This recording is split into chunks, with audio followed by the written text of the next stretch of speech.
Xin chào anh em, hôm nay bên mình trên tay bộ keycap là Cherry Apex V2 anh em nhé. Bộ này thì có profile là Cherry, chất liệu là ABS Double Shot kết hợp với một số nút có chất liệu là PC như thế này, trong suốt, rất là đẹp.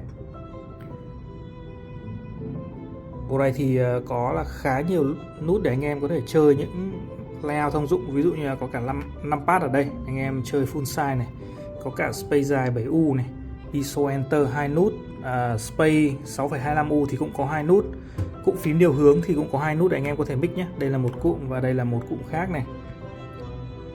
Để tổng thể khi mà lên phím này, ship ngắn anh em chơi 6575.